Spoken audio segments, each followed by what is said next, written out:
तुम्हारे अतीत में कई लोगों ने तुम्हारी मासूमियत का फ़ायदा उठाया है।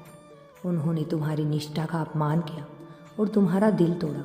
लेकिन आज मैं तुमसे यह कहता हूँ कि इस दुनिया में और द्वेष को अपने दिल से निकाल दो और उन्हें माफ़ कर दो। तुमने इस दर्द को बहुत लंबे समय तक अपने साथ ढोया है।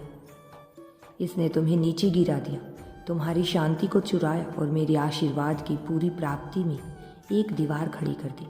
तुम्हारे कल के घाव को अपने दिल को कठोर बनाने का मौका मत दो, क्योंकि मैं तुम्हारा प्रभु टूटी हुई आत्माओं के पास हूँ और उनके घावों को ठीक करता हूँ। लेकिन मैं उसको ठीक नहीं कर सकता जो तुम मुझसे नहीं छोड़ने के लिए तैयार हो। इस कड़वाहट को छोड़ दो, क्योंकि यह तुम्हारे लिए कोई लाभ नहीं लाती, बल्कि इसे अपने दिल में रखने से तुम खुद को जहर दे रही हो। मैं उन लोगों के नाम जानता हूँ जिन्होंने तुम्हारा अहित किया है। मैं उन आंसुओं को जानता हूँ जो तुमने गुप्त रूप से बहाए, उन नींद रहित रातों को और उन अतरंजित सवालों को जो तुम्हारी आत्मा में घूमते रहते हैं। लेकिन याद रखो, प्रतिशोध मेरा है, कहता है प्रभु।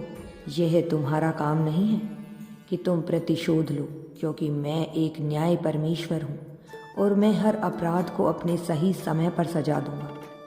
जो मैं तुमसे कहता हूँ वह यह है कि तुम मुझ पर विश्वास करो और अपने दर्द को मेरे हाथों में सौंप दो। उन लोगों के लिए नहीं है माफ़ी जिन्होंने तुम्हें चोट पहुँचाई है, बल्कि यह तुम्हारी स्वतंत्रता के लिए है। जब तुम माफ़ करते हो तो तुम उस व्यक्ति से भी अपना संबंध समाप्त कर देते हो जिसने तुम्हें चोट पहुंचाई।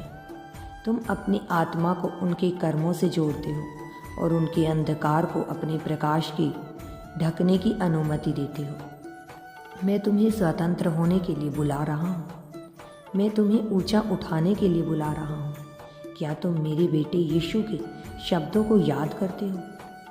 जब वह क्रूस पर लटके थे, उन्होंने कहा, पिता, उन्हें माफ़ कर दो, क्योंकि वे जानते नहीं कि वे क्या कर रहे हैं। उन्होंने अपनी पीड़ा में भी माफ़ी को चुना, क्योंकि उन्हें यह समझा था कि माफ़ी स्वतंत्रता की कुंजी है।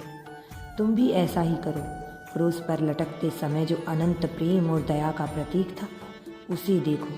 अगर मेरे बेटे ने उन लोगों को माफ़ किया जिन्होंने उनका अपमान किया, उन्हें यातनाएं दी और उन्हें क्रूस पर चढ़ाया, तो क्या तुम उन लोगों को माफ़ नहीं कर सकते जो तुम्हारा अहित कर चुके हैं?